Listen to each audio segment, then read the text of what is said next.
दर्शकवृन्द नमस्कार। कार्यक्रम सिधा कुरामा यहाँलाई हार्दिक स्वागत छ। म विमल थापा। कार्यक्रम सिधा कुरा तपाईले क्यापिटल टेलिभिजन एचडीबाट हेरिराख्नु भएको छ भने तपाईले क्यापिटल एफएम र देशका विभिन्न रेडियो स्टेशनबाट पनि हामीलाई एकैपटक सुनि पनि राख्नु भएको छ। सँगै तपाईले क्यापिटल मिडिया ग्रुपको मोबाइल एप सीएमजी र हामीलाई क्यापिटल मिडिया ग्रुपकै सामाजिक सञ्जालहरू युट्युब च्यानल र फेसबुक पेजबाट पनि तपाईले हामीलाई प्रत्यक्ष हेर्न पनि सक्नुहुनेछ।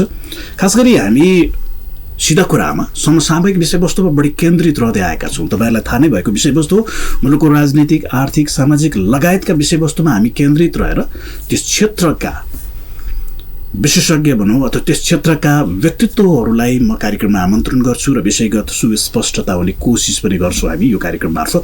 र आजको श्रृङ्खला अलिकति पृथक हुँदैछ र फरक ढङ्गले खास गरी नेपाली सिनेमा क्षेत्रको कुरा गर्छौँ हामी, यसको व्यावसायिक सम्भाव्यताको कुरा गर्छौँ र पछिल्लो समयमा पछिल्लो पुस्ता भनौँ अथवा नयाँ पुस्ताहरू जसरी नेपालको राजनीतिमा नयाँ पुस्ता आउन खोजिरहेको छ, नेपाली सिनेमा क्षेत्रमा पनि त्यसलाई व्यावसायिक ढङ्गले अगाडि बढाउन अथवा व्यावसायिक ढङ्गले यसको सम्भाव्यता देखेर नयाँ पुस्ताहरू पनि आइराख्नु भएको छ।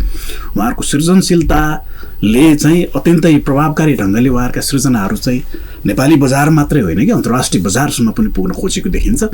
र मूलतः नेपाली सिनेमाले उठाएका विषयवस्तुहरूको विषयमा पनि हामी कुराकानी गर्छौँ। यी विषयवस्तुहरूले समाजमा चाहिँ कस्तो प्रभाव पारिरहेको छ भन्ने विषयमा बढी केन्द्रित रहेर आज संवाद गर्छौँ। मसँग एकजना त्यस्तै व्यक्तित्व हुनुहुन्छ जो अत्यन्तै सृजनशील, उहाँको विधागत हिसाबले हेर्नु भने नेपाली सिनेमा क्षेत्रको उहाँ निर्देशकीय भूमिका पनि उहाँ निर्वाह गर्दै आउनुभएको छ। सँगसँगै उहाँ आफै कलाकार पनि हुनुहुन्छ र त्यो सृजनशील पाटोमा अलिक बढी केन्द्रित रहनु भएको छ। उहाँ एकजना त्यस्तै व्यक्तित्व अनिता पण्डित आज मेरो पाहुना हुनुहुन्छ। उहाँसँग संवाद गर्छु। अन्त्यजलाई स्वागत छ। Thank you. अलिकति मैले जोड्ने कोसिस मात्रै गरेँ कि जस्तो नेपाली सिनेमा क्षेत्र सामान्यतया यसको लामो इतिहास त छैन, तर 50 वर्षभन्दा लामो देखिन्छ अहिले होइन। पुरानो हाम्रो हेर्ने भने पछिल्लो केही समय यता चाहिँ केही दशकदेखि चाहिँ नेपाली फिल्ममा नेपाली सिनेमा क्षेत्रमा चाहिँ अलिकता त्यसको परिवर्तन हुँदै आएको जस्तो देखिन्छ। र अहिले तपाईसँग संवाद गर्दै गर्दाखेरि चाहिँ नयाँ पुस्ताहरू अझ जो चाहिँ पुस्ताहरू यो क्षेत्रमै केही अध्ययन गरेर अनुसन्धान गरेर आइराख्नु भएको छ। ठ्याक्क तपाईँ र म अहिले संवादमा जोडिँदै गर्दाखेरि नेपाली सिनेमा क्षेत्रलाई हाम्रो नेपालको समाजले चाहिँ त्यसलाई कसरी बुझ्न थालेको जस्तो पाउनुहुन्छ? तपाईँहरूको बुझाइमा चाहिँ के छ? नेपाली समाजले नेपाली चलचित्रलाई अथवा नेपाली सिनेमालाई चाहिँ कसरी बुझ्न थालेको छ यो विधालाई चाहिँ? त्यहाँबाट सुरुवात गरेँ। ओके, फर्स्टमा अब नेपालको अडियन्सहरू भेरियस खालको हुनुहुन्छ होइन, डिफ्रेन्ट क्याटेगोरीको हुनुहुन्छ। युवा पुस्ताले मन पराउने चलचित्रको विधा छुट्टै छ र एउटा मासले मन पराउने चलचित्रको विधा छुट्टै छ। आर्ट बेसमा बनेको सिनेमा हेर्न मन पराउने दर्शकहरू छुट्टै हुनुहुन्छ। एज अ होल चाहिँ सिनेमा भनेको अहिलेसम्मको बुझाइअनुसार एउटा इन्टरटेनमेन्टको पाटोकै रूपमा चाहिँ बुझिन्छ, तर पनि अहिले त्यो भित्र डेप्थ खोज्ने समूह पनि हुनुहुन्छ जसले चाहिँ इन्टरटेनमेन्ट सँगसँगै त्यसको मेकिङ, त्यसको डेप्थ अफ स्टोरी लाइन हैनदेखि पात्रहरूको भूमिका र अहिले चाहिँ आर्ट बेस सिनेमाको अलिकति भ्याल्यु यङ्गर जेनेरेसनले चाहिँ गरिरहेको मैले चाहिँ फिल गरेँ। त्यो चाहिँ जस्तो तपाईँले भन्नुभयो नि, जस्तो पछिल्लो समयमा अलिक गहन ढङ्गले विषय उठान गर्ने, त्यसमा अध्ययन गर्ने, अनुसन्धान गर्ने र त्यसलाई रिप्रेजेन्ट चाहिँ फेरि अझ युवा पुस्ताले गर्न खोजेको जस्तो देखिन्छ भनेर भन्दै गर्दाखेरि त्यो स्कोपको देखेर हो कि अथवा हाम्रो भूगोलले, हाम्रो परिवेशले नै यो विषयवस्तु उठाउनु पर्छ नेपाली सिनेमाले भन्ने लागेर चाहिँ नयाँ जेनेरेसन आउन खोजिरहेको देखिन्छ? के देखिन्छ खास चाहिँ? जस्तो त्यो विषयवस्तुको हिसाबले मात्रै हो कि अथवा त्यसको व्यावसायिकताको कारणले पनि यो विषयवस्तु उठ्नु जरुरी छ भन्ने लाग्छ? अहिले त एउटा के भयो भने अहिले जुन हाम्रो एक्सपोजर छ इन्टरनेटको, त्यसबाट हामी ग्लोबल्ली नै सबै कुराहरू चाहिँ रिच आउट गर्न सक्छौँ, हेर्न सक्छौँ। विभिन्न ओटिटी प्लेटफर्महरू छन् जुनको कन्टेन्टहरू हेर्दाखेरि मलाई नै कस्तो लाग्छ भने हामीले पनि त्यो लेभलको कन्टेन्ट चाहिँ क्रिएट गर्न कुनै दिन सक्यो भने एउटा प्राउड फिल हुन्छ। सँगसँगै हाम्रो कथाहरू, हाम्रो माटोको कथाहरू, हाम्रो देशको कथाहरू, हाम्रो मान्छेको कथाहरू चाहिँ बाहिरी दुनियाँले पनि थाहा पाउनुपर्छ। नेपाल भनेको एउटा गरिब देश भनेर मात्रै चिनिन्छ त्यो बाहेक पनि हामीसँग धेरै कुराहरू छ नि हामीसँग कल्चर छ आर्ट छ यावत कुराहरू त्यो चाहिँ यङ्गर जेनेरेसनले चाहिँ त्यसरी पनि फिल गर्छ नि सिनेमा एउटा यस्तो प्लेटफर्म हो जुन चाहिँ भनौँ न अलिकति डाइरेक्टली हामीले युट्युबमै अपलोड गर्दाखेरि पनि इन्टरनेसनल दर्शकहरू समक्ष पुग्न सक्ने भावनाले त्यो पाटोबाट पनि सोच्नुहुन्छ होला र हामी अपडेट हुनुपर्छ हामी एउटा ग्लोबल प्लेटफर्ममा चाहिँ कम्पिट गर्न योग्य हुनुपर्छ त्यो पनि हाम्रो चाहिँ एउटा भनौँ न ब्याक अफ द हेड त्यो पनि रहन्छ हामी चाहिँ केमा कम छौँ र भन्ने खालको त्यो सोचाइ पनि हुन्छ एउटा जस्तो सिनेमाले उठाएको विषयवस्तुले तपाईँले अहिले भन्नुभयो जस्तो यसको कुनै सीमितता छैन एउटा भूगोलमा मात्रै सीमित अब रहेन होइन पहिलाको भन्दा फरक रह्यो एउटा सिनेमाले कुनै विषयवस्तु उठान गर्यो भने त्यसले चाहिँ के प्रभाव पार्न सक्छ त समाजमा जस्तो त्यसमा अब कतिजना अडियन्सको इन्ट्रेस्ट रहने विषयवस्तु उठानु पहिला त त्यो कुरा रहन्छ यदि त्यो विषयवस्तु अलिक फरक छ हामीले त्यसलाई बुझाउन सक्यौँ भने cinema can change a society people's mind होइन cinema is a powerful medium भन्छु म so I think it has a power to change educate people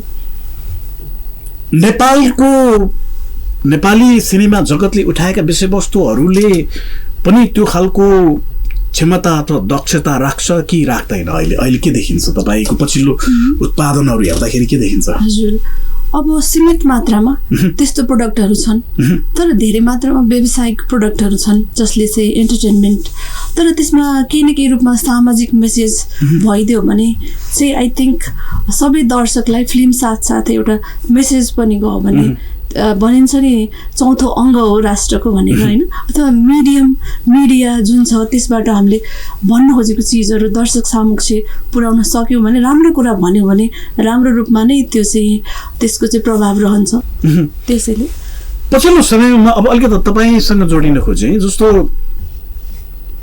तपाईँको अध्ययन अथवा तपाईँको पृष्ठभूमि हेर्ने हो भने तपाईँ फेरि अलिक फरक पाटोको पनि हुनुहुन्छ होइन यदि म गलत छैन भने होइन तपाईँ अलिक फरक पाटोलाई रिप्रेजेन्ट गर्दै आउनुभयो लामो समय त्यसमै अध्ययन गर्दै आउनुभयो र पछिल्लो समय केही समय यतादेखि चाहिँ तपाईँ फेरि नेपाली सिनेमा क्षेत्रमा आइराख्नु भएको छ त्यो एउटा सेक्टरबाट अर्को सेक्टरमा अथवा एउटा विषयबाट अर्को विषयमा जम्प गर्दाखेरि त्यो के कुराले तपाईँलाई मोटिभेट केले गर्यो अथवा के कुराले तपाईँ यो क्षेत्रमा चाहिँ आउन खोज्नुभयो सिनेमा क्षेत्र तपाईँको सुरुदेखिकै क्षेत्र त होइन होइन त्यो के कुराले चाहिँ तपाईँ यतातिर आउनलाई प्रेरित गरेको फर्स्टमा त बच्चैदेखिको एउटा त्यो मेरो स्किल थियो म चाहिँ लेख्थेँ अनि त्यो भिजुलाइजेसन हुने मलाई चित्र जस्तो भिजुलाइजेसन हुने त्यतिखेर अब फिल्म मेकिङ हो भने चाहिँ थाहा थिएन तर एउटा ट्यालेन्ट चाहिँ मैले आफै नोटिस गरेको थिएँ त्यो ट्यालेन्टलाई मैले विश्वास गरेँ र आइटी क्षेत्रबाट सिनेमा क्षेत्रमा आउँदा मलाई एउटा ठुलो फाइदा चाहिँ के भयो भने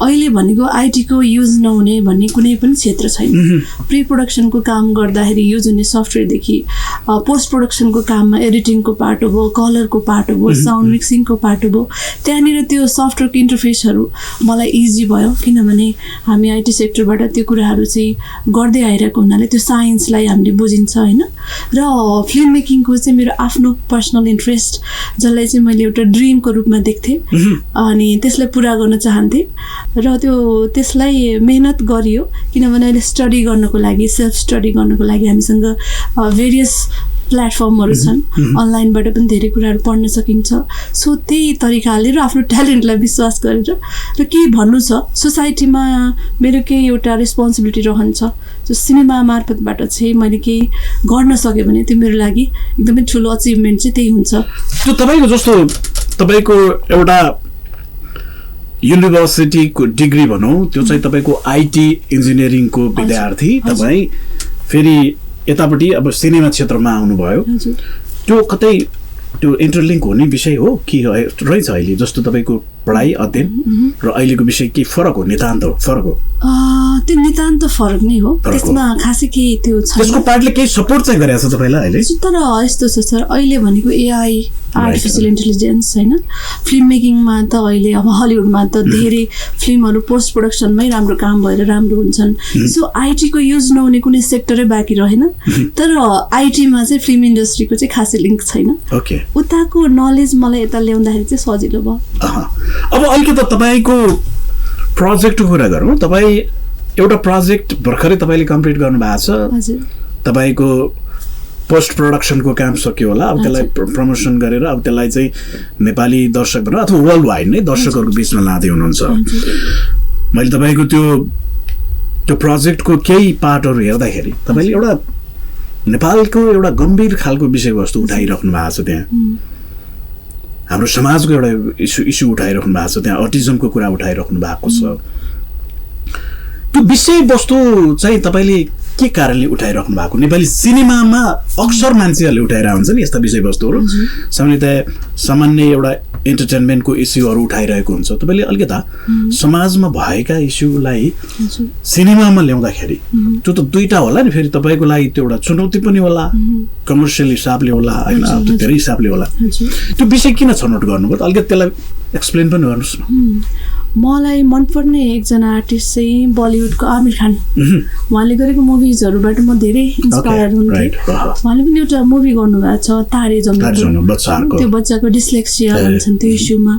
के लाग्यो भने यदि हामीले राम्रो कुरालाई चाहिँ त्यसै गरी युज गरेर सिनेमाको मार्फत समाजले एउटा हामीले के नलेज दिन सकिन्छ भने त्यो पोजिटिभली नै त्यसको इम्प्याक्ट हुन्छ जस्तो लाग्यो। र मलाई चाहिँ रिसर्च बेस्ड कन्टेन्टहरूमा काम गर्न मन लाग्छ, साइकोलोजी बेस्ड कन्टेन्टहरूमा काम गर्न मन लाग्छ।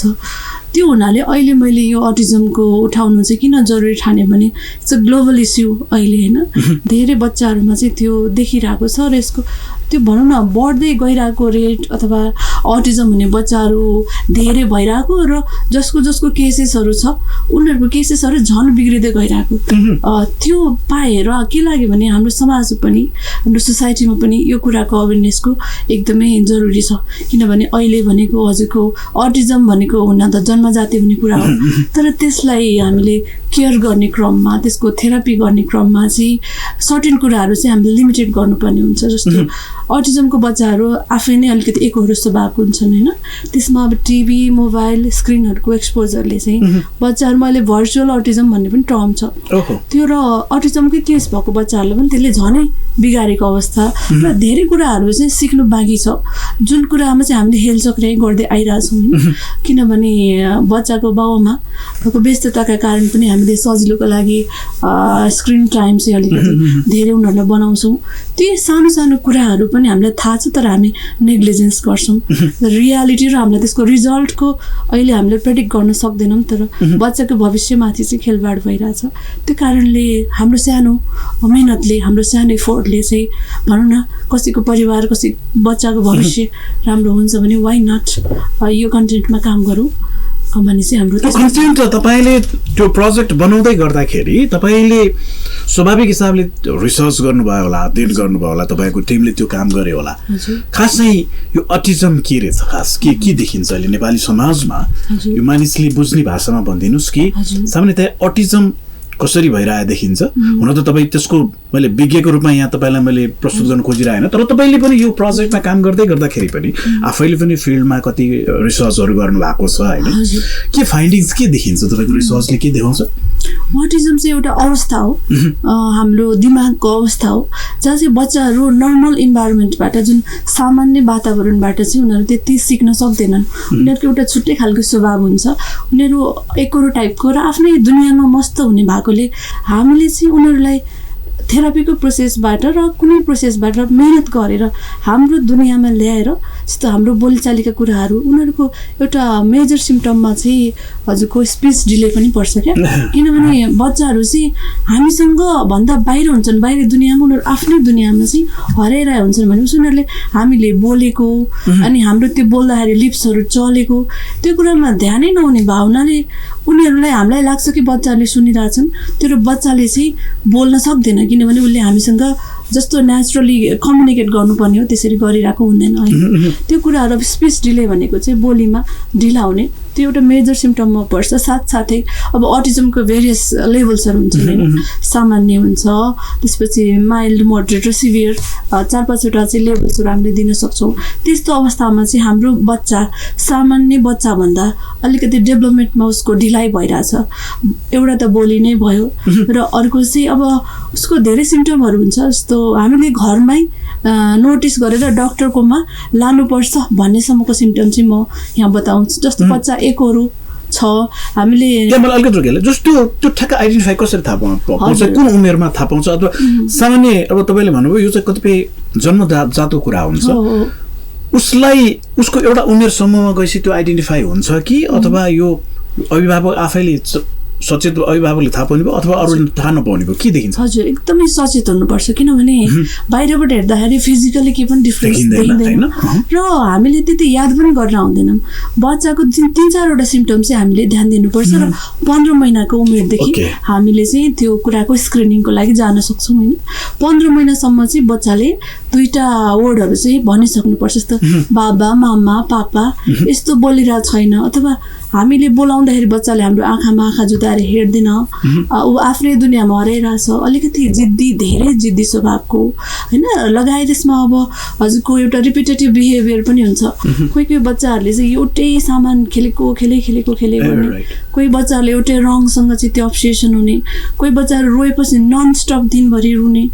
त्यो कुराहरूलाई चाहिँ हामीले नोटिस गरेर होइन 3-4वटा सिम्पटमहरू अब एकदम माइन्युटमा जाँदाखेरि बच्चाको यो फिङ्गर पोइन्ट पनि मानिन्छ, उसले चाहिँ केही सामानहरू माग्दाखेरि यसरी देखाउनुपर्छ अथवा केही कुरालाई चाहिँ पोइन्ट गर्नु, त्यो गरिरहेको छ कि छैन, र हाम्रो सँगसँगैको उमेरसम्मको बच्चाको डेभलपमेन्ट कस्तो हुनुपर्ने हो र हाम्रो किन डिले भइरहेछ भनेर हामीले टाइममा नै अलिकति कन्सर्न देखाएर डक्टरकोमा जान सक्यौँ भने डक्टरलाई चाहिँ पनि टाइम लाग्छ, 2-3 दिन उहाँहरूको ग्रुप अफ डक्टर्स मिलेर चाहिँ त्यसको स्क्रिनिङ गर्नुहुन्छ। यदि उहाँहरूले चाहिँ अलिकति हाई अलर्ट जोनमा चाहिँ बच्चा, किनभने 3 वर्षभन्दा मुनि चाहिँ डक्टरहरूले पनि भन्नु मिल्दैन, रिपोर्टमा अटिजम भएको भनेर भनिँदैन। अटिजमको रिस्क भनेर उहाँहरूले कुन चाहिँ थेरापी चाहिन्छ, किनभने अटिजमको बच्चाहरू सबै एउटै हुँदैनन्, सबैलाई छुट्टै छुट्टै खालको पनि हुनसक्छ र उहाँहरूले फिगर आउट गर्नुहुन्छ कि कुन चाहिँ थेरापी दिने, र हामीले 15 महिनादेखि नै थेरापी स्टार्ट गऱ्यौँ भने इम्प्रुभमेन्ट हुने चान्स चाहिँ भेरी त्यो हेभी छ होइन, ह्युज छ। जति डिले गर्यो 6 इयर्सभन्दा तल कटायो भने झन् गाह्रो छ। त्योभन्दा अगाडि चाहिँ हामीले डक्टरकोमा लान सक्यौँ भने यदि माइल्ड मोडरेट केसको बच्चाहरू मेरै आँखाले प्रष्ट देखाएको छु कि उनीहरू राम्रो भएर नर्मल स्कुल पनि जान सक्ने अवस्थाको पनि हामीले बनाउन चाहिँ सक्छौँ। एउटा चाहिँ जस्तो सामान्यतया जस्तो अब यो पछिल्लो समयमा मानिसको जीवनशैलीमा आएको परिवर्तन, एउटा व्यस्त जीवनशैली छ हरेकको, प्यारेन्ट्सहरूको त्यस्तै छ, आफ्नो बालबच्चाहरूको लागि उनीहरूले समय दिन नसक्ने अवस्था, बाध्यता कतिपय छ, कतिपयले सिर्जित कुराहरू पनि छ, सिर्जना गरिएका कुराहरू पनि छ। यी चिजहरूले चाहिँ ती बालबालिकाहरूमा अथवा जो बालबालिकामा त्यो खालको सिम्पटम्स देखिँदैछ अटिजमको, त्यसले कस्तो खालको प्रभाव पारिरहेको हुन्छ, तपाईँले त्यो के देखिराख्नु भएको छ अहिले? जस्तो हामीले एज अ पेरेन्ट्स बच्चासँग जति टाइम स्पेन्ड गर्नुपर्ने हो त्यो नगर्दाखेरि उसलाई इनफ हामीले चाहिँ अटेन्सन दिन नसक्दाखेरि हाम्रो बच्चाको पछि हामीले रिजल्ट मात्रै देख्छौँ कि त्यो जुन प्रब्लमको बेला नै हामीले कति कुराहरू हामीले त्यो मिलाउन सक्ने हुन्छ, बनाउन सक्ने हुन्छ होइन। त्यो प्रोसेसमा ध्यान दिएनौँ भने त्यो बिग्रिन्छ। र अर्को कुरा म जोड्न चाहे, अटिजम भन्ने बित्तिकै नेगेटिभ मात्रै हुँदैन होइन, यसको पोजिटिभ रिजल्ट्सहरू पनि हामीले चाहिँ देख्न पाएका छौँ। कोही बच्चाहरूको त्यो ट्यालेन्ट यस्तो हुन्छ कि they are out of the box होइन, अनबिलिभेबल म्याजिकल पनि बच्चाहरू हुन्छन्। जस्तो कोही चाहिँ आर्टमा they are super duper talented, उनीहरूले बनाउने आर्ट त्यो हामीले इमेजिन गरेको उनीहरूको उमेरले जुन दिने लिमिटभन्दा धेरै माथि, कोही म्याथमेटिक्समा, कोही लजिक्समा, कोही अब अर्को अटिजमको हजुरको अटिजम इज अम्ब्रेला टर्म, त्यहाँभित्र एडिएचडी हाइपर एक्टिभिटी भन्छन्, त्यस्तो बच्चाहरू चाहिँ उनीहरूको बडीमा अलिकति एनर्जी लेभल हाई हुन्छ, चकचके धेरै स्वभावको, उनीहरू चाहिँ पछि गएर स्पोर्ट्समा, किनभने उनीहरूको बडीमा हामीमा भन्दा धेरै एनर्जी छ, स्पोर्ट्समा राम्रो हुने होइन। कति केसेसहरू पनि ठुल्ठुलो प्लेयर पनि हाइपर एक्टिभिटी भएको चाहिँ त्यस्तो प्लेयरहरू पनि हामी संसारमा इक्जाम्पलको रूपमा हुनुहुन्छ होइन। अब ठुल्ठुलो साइन्टिस्टहरू, Albert Einstein is a example of autism, and Elon Musk the billionaire, संसारकै सबभन्दा धनाढ्य व्यक्ति। सो होप चाहिँ लुज गर्नु हुँदैन। हामीले हाम्रो बच्चाको अवस्था कस्तो छ त्यो अवस्थालाई बेटर गर्न सक्ने चान्सेस चाहिँ हामी पेरेन्ट्सको हातमा चाहिँ छ। त्यसैले हामीले टाइममा नै ध्यान दिएर होइन आफ्नो बच्चाको भन्छ नि केमा चाहिँ ऊ पर्फेक्ट छ त त्यसलाई चाहिँ निखार्दै लग्यो भने I think it's a blessing पनि कहिलेकाहीँ। यो जस्तो यो प्रोजेक्ट तपाईँले सुरु गर्दै गर्दा, यो इस्यु गर्दै गर्दाखेरि तपाईहरुको जस्तो यो फिल्ड वर्क अथवा तपाईको रिसर्चको टाइम चाहिँ कति समय तपाईले रिसर्च गर्नुभयो यो विषयमा चाहिँ? मैले एकदम धेरै टाइम लगाएँ किनभने यसमा हाम्रो सेन्सिटिभिटी यसमा मिसलिडिङ इन्फर्मेसनहरू चाहिँ जोडिनु हुँदैन। त्यसैले मैले भेट्ने मान्छे डक्टर्सहरूको टिमदेखि लिएर सबै इभन अटिजम पेरेन्ट्सहरूको उहाँहरूसँग कन्भर्सेसन। मैले युएसबाट एउटा बच्चाको अटिजम स्क्रिनिङको रिपोर्ट उनीहरूको लगभग यत्रो रिपोर्ट हुँदो रहेछ, स्कुलले दिएको रिपोर्ट, त्यो रिपोर्ट पनि पढेँ होइन। लगायत मैले आफ्नो ठाउँबाट भरपुर मेहनत गरेको छु। अहिले तपाईले जुन सोच्नु भएको थियो नि जस्तो यो प्रोजेक्ट अहिले अब यो प्रोडक्टको रूपमा त आइसकेको छ। हजुर, अलिकति यो प्रोडक्टको बारेमा भनिदिनुस्। तपाईले नै बोल्दा जाति होला, के हो यसको टाइटल, के हो यसमा के इस्यु, अलिक बढी फोकस छ संक्षेपमा भनिदिनुस् त तपाईको यो प्रोजेक्ट हो। हाम्रो मुभीको नाम चाहिँ मीरा स्याडो अफ रेनबो। रेनबोले चाहिँ हजुरको अटिजमको त्यो सिम्बल पनि रेनबो नै हुन्छ र हाम्रो मुभीमा अरू डाइमेन्सनहरू पनि छन्। त्यसमा एलजिबिटीको कुरा पनि छ र स्पिरिचुअल अन्डरस्ट्यान्डिङको जर्नीको कुरा पनि छ। यसमा हाम्रो हस्बेन्ड एन्ड वाइफको रिलेसनसिपको अफ केमिस्ट्री रिलेसनसिपको कुराहरू छ होइन। মানে यावत पाटोहरूलाई चाहिँ हामीले मिक्स फर्ममा हाइब्रिड फर्ममा ल्याएर चाहिँ एउटा अटिजम भएको फ्यामिलीमा एउटा मदरले अथवा उसको फ्यामिलीले कस्तो कस्तो डिफिकल्टिजहरू फिल गर्छ र बच्चा आफै एउटा कस्तो प्रोसेसबाट चाहिँ गइरहेको हुन्छ। त्यहाँनिर त अरू घरको भन्दा धेरै कोलाहल हुन्छ नि होइन, एबनर्मल सिचुएसन हुन्छ।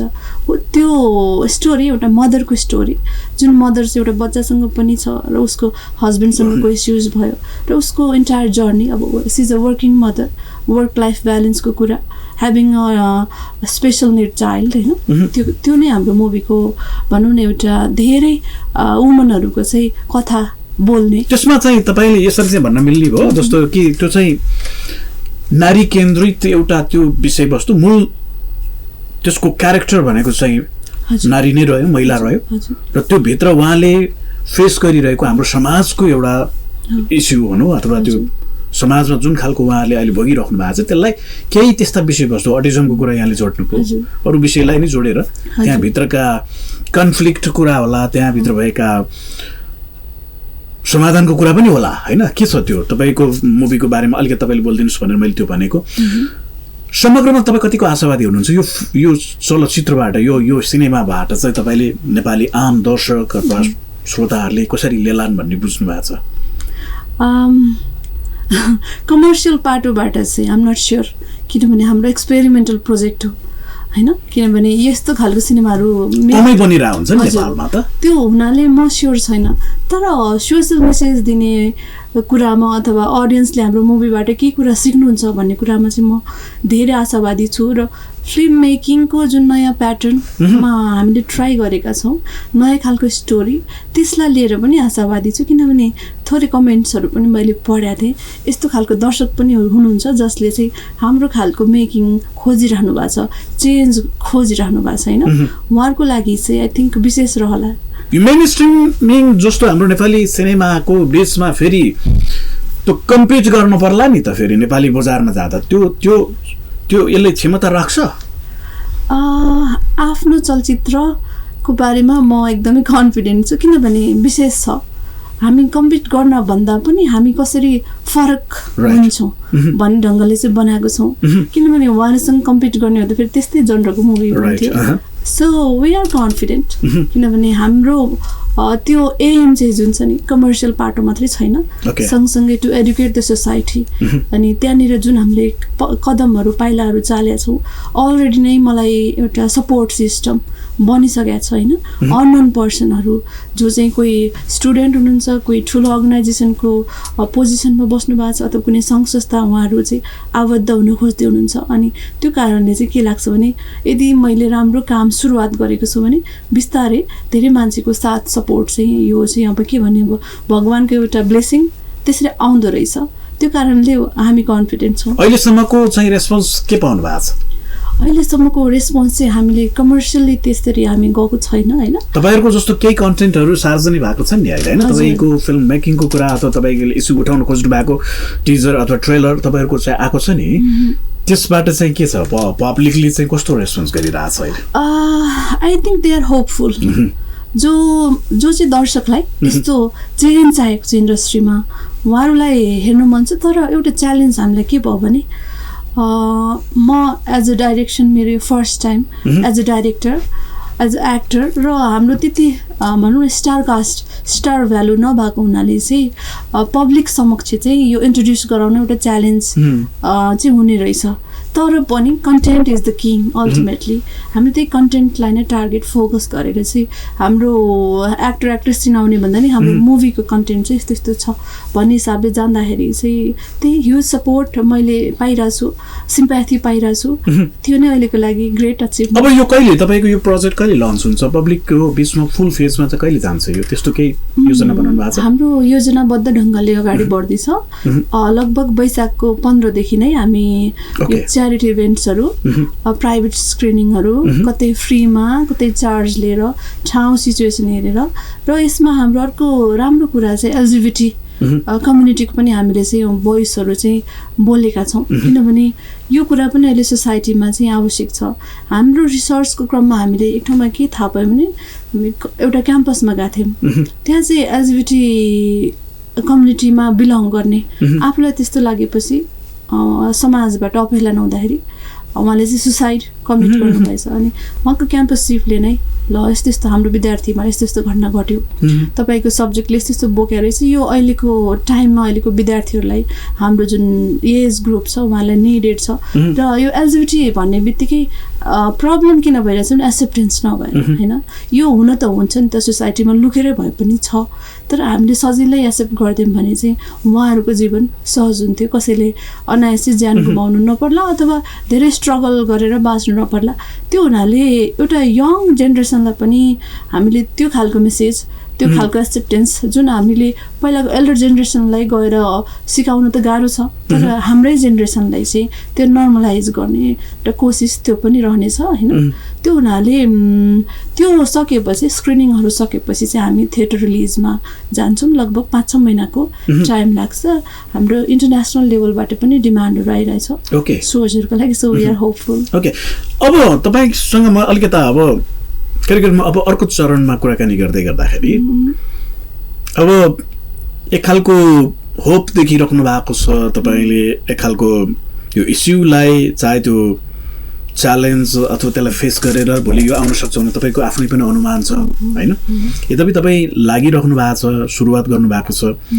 हामीले यसर्थ पनि तपाईँलाई आज यो प्लेटफर्ममा बोलाइरहेको छौँ कि तपाईँ एक खालको फरक खालको ढङ्गले सिनेमामा तपाईँले काम गर्न खोज्दै हुनुहुन्छ, तपाईँ युथ हुनुहुन्छ होइन। एउटा जस्तो नेपाली फिल्म इन्डस्ट्रीमा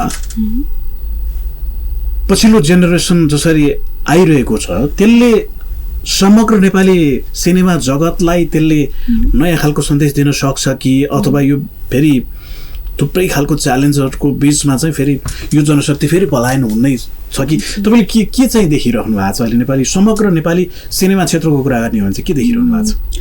अब ट्यालेन्टहरू, यङ ट्यालेन्ट, र ट्यालेन्टहरूको कमी छैन, तर इन्डस्ट्री चाहिँ अलिकति वेलकमिङ हुनुपर्छ। उहाँहरूलाई जुन स्ट्रगलको उहाँहरूको फेज हुन्छ नि त्यो बेलामा चाहिँ एउटा सपोर्ट सिस्टम बन्नुपर्छ। तर मैले फिल गरेको मेरो एक्सपिरियन्स चाहिँ अलिकति कस्तो छ भने जो चाहिँ इस्टाब्लिस भइसक्नु भएको छ उहाँहरूले चाहिँ आफ्नै मात्र इन्डस्ट्री हो भनेको जस्तै चाहिँ जताउनुहुन्छ। किनभने मलाई चाहिँ के लाग्छ भने इन्डस्ट्री त बिस्तारै पुस्ता हस्तान्तरण हुँदै जाने कुरा हो। उहाँहरूले त हामीलाई सिकाउँदै हामीलाई खारिँदै हामी जाने हो नि त। त्यो खालको वातावरण चाहिँ अलिकति नभावनाले, तर म जबदेखि इन्डस्ट्रीमा छिरेँ म चाहिँ यङ फिल्म मेकर्सहरूलाई चाहिँ इन्करेज गर्न चाहन्छु। किनभने यदि आफूमा ट्यालेन्ट छ र आफूलाई बिलिभ गरिन्छ भने चाहिँ त्यो प्रब्लमहरू त आउँछ, तर चाँडो हाम्रो फेरि यो जेनेरेसनको एउटा नराम्रो बानी चाहिँ they are fast moving generation, एकदम चाँडो होप लुज गर्ने, त्यो स्ट्रगलको ग्याप हुन्छ नि टाइम स्प्यान एकदमै छोटो। अनि उहाँहरूलाई हजुरले भने जस्तै 2 वर्षमा सक्सेस भएन अनि फेरि अर्को उहाँहरूको चाहिँ त्यो माइन्ड सेट चेन्ज हुन्छ। किनभने स्ट्रगलमा त हामी त्यो लिनियरली जान सक्नुपर्ने हुन्छ नि त। त्यो हुनाले अलिकति मलाई हाम्रो यङ्गर फिल्म मेकरहरूमा देखेको नराम्रो चाहिँ ड्रब्याक चाहिँ त्यो भयो तर त्यो हुँदाहुँदै दे आर एक्सट्रिमली ट्यालेन्टेड किनभने उहाँहरूको जुन माइन्ड हुन्छ सोच्ने तरिकै डिफ्रेन्ट छ नि त सो उहाँहरूबाट निकाल्न सक्यो भने प्रोडक्टहरू अलिकति नयाँ डाइमेन्सनले निस्किन्छन् त्यसको लागि इन्डस्ट्री पनि वेलकमिङ हुनुपर्छ त्यो चाहिँ तपाईँले जस्तो त्यो त्यो त्यो वातावरण चाहिँ नेपालको परिवेशले मात्र सिर्जना गरिदिरह देख्नुहुन्छ कि अथवा अरू अरू चिजहरूले पनि त्यसलाई काम गरिरहेछ जस्तो लाग्छ के कामले गर्दाखेरि त्यो अहिलेको जेनेरेसन त्यहाँ होल्ड भइराख्न सकिरहेको छैन ऊ अलिकता त्यो निरन्तर ढङ्गले लाग्न सकिरहेको छैन के देखिरहेछ अहिलेको जेनेरेसनको चाहिँ के छ भने दे ड्रिम हायर अनि दे वर्क पनि हैन तर कस्तो ड्रिम देख्नु त राम्रै कुरा हो नि हैन हजुर तर स्टेबिलिटी कमी छ किनभने अब यस्तो पनि हो इकोनोमिकल्ली पनि हामीलाई यो जेनेरेसनलाई स्टेबल हुनु मन लाग्छ अब त्यो फाइनेन्सियल पाटोमा त्यति राम्रो नहुँदाखेरि चाहिँ अहिलेको चोइस भनेको चाहिँ त्यही त हो मुभिङ अबोर्ड होइन त्यहाँ गएपछि चाहिँ के होला किनभने पैसा पनि लाइफमा निडेड छ नि त आफ्नो ड्रिमलाई सक्सेस बनाउन त पैसा चाहिन्छ सो नेपालको कुनै पनि सेक्टरमा धेरै सेक्टरमा चाहिँ यङ्गर जेनेरेसन आएर स्ट्रगल गरेर फाइनेन्सियली एउटा राम्रो पोजिसनमा पुग्ने चान्सेस चाहिँ एकदमै कम भएको हुनाले आई थिङ्क त्यो एउटा रिजन हुनसक्छ र ट्यालेन्टको हिसाबमा कुरा गर्नुपर्दा चाहिँ हाम्रो कस्तो छ भने ग्लोबल्ली नै कम्पिट गर्नुपर्ने ठाउँमा पनि हाम्रो अहिलेको जेनेरेसन चाहिँ कम्पिट गर्न सक्छ त्यति लेभलको चाहिँ हाम्रो छ जेनेरेसन होइन तर त्यो अब गभर्मेन्टको साइडबाट कन्ट्रीको साइडबाट पनि एउटा फाइनेन्सियलको जुन कुराहरू छ त्यसलाई चाहिँ कसरी सेक्योर गराउनु अहिलेको जेनेरेसनलाई I think that is the problem अहिले तपाईँको जुन प्रोजेक्ट तपाईँले सुरु गरिराख्नु भएको छ त्यसलाई अगाडि बढाइराख्नु भएको छ त्यसलाई हाम्रो स्टेटले राज्यले चाहिँ कुनै त्यस्तो खालको इनिसिएटिभ लिएको अथवा तपाईँलाई इन्करेज गरेको अथवा तपाईँलाई त्यस्तो केही छ त्यो गरेको छ कि छैन अथवा कि तपाईँले इन्डिभिजुअली आफैले गरिराख्नु भएको छ सबै चिज यो त मैले इन्डिभिजुअली नै गरेँ किनभने एउटा त गभर्मेन्टको एकदमै नराम्रो हामीलाई छाप परेको छ होइन किनभने we imagine politician I think they don't support their citizen हाम्रो पोइन्ट अफ भ्यूमा अहिलेको जेनेरेसनको पोइन्ट अफ भ्यूमा कुनै पनि काममा चाहिँ राज्यले चाहिँ हामीलाई सपोर्ट गर्दैन नै किनभने पहुँच छैन हाम्रो किनभने हामी नयाँ आउँदैछौँ हाम्रो कुनै लिङ्केज छैन सो द्याट त्यो एक्सपेक्टेसनै रहँदैन त्यसैले मैले त्यो बाटो नै सायद हिँड्न नै चाहिन त्यो प्रयत्न गर्नुभयो हैन तपाईले आफ्नै रियल लाग्नु अब एक्चुअली तपाईको सन्देश तपाईको के हुन सक्ला जस्तो एउटा सिनेमा क्षेत्रमा नयाँ जेनेरेसनहरु यदि आउन चाहनुहुन्छ उहाँहरु अध्ययन गरेर आउन चाहनुहुन्छ रिसर्च गरेर यसलाई चाहिँ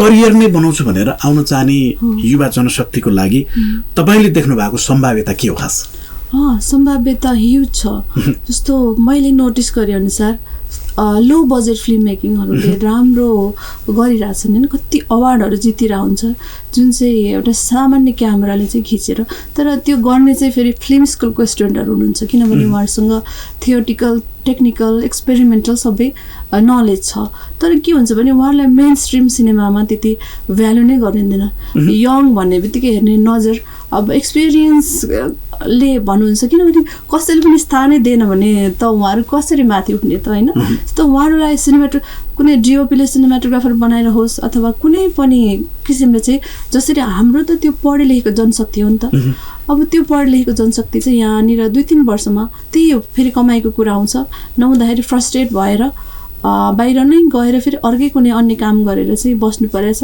फिल्म इन्डस्ट्री फेरि त्यही ओल्ड पुरानो जेनेरेसनले नै चलाइरहेछ अनि I think short in time पछि के ग्याप त डेफिनेटली आउँछ किनभने देयर आर नो पिपल हैन ज्यादा ज्यादा म तपाईलाई एउटा तपाईलाई नै सोध्न खोजे कि तपाईसँग मैले आज पहिलो संवाद गर्दै गर्दा र केही समय पछाडी चाहिँ अनिता पण्डित चाहिँ फेरि अर्को फिल्डमा शिफ्ट हुने सम्भावना कति देख्नुहुन्छ तपाईले त्यो मलाई आईटी को करियर पनि कन्टिन्यू गर्न मन लाग्छ हैन किनभने त्यसको छुट्टै आफ्नो किनभने आईटी इज द किङ अहिले दुनिया नै आईटी ले चलेको छ त्यसमा छुट्टै मजा छ तर फिल्म मेकिङ म एउटा लाइफको मिशन किनभने मैले अघि भने जस्तै सोशल इश्यूजहरुमा चाहिँ मलाई काम गर्न मन लाग्छ अहिले एउटा छ त अब अर्को हैन त्यो कारणले I will keep continue unless I break यो फाइनान्शियली अथवा कुनै सपोर्ट सिस्टम भएन, एकदमै फ्रस्ट्रेसन लेभल चाहिँ हाई भयो, हामीले बनाएको प्रडक्टलाई हलमा नै रिलिज गरिदिनु भएन, त्यस्तो सिचुएसनहरू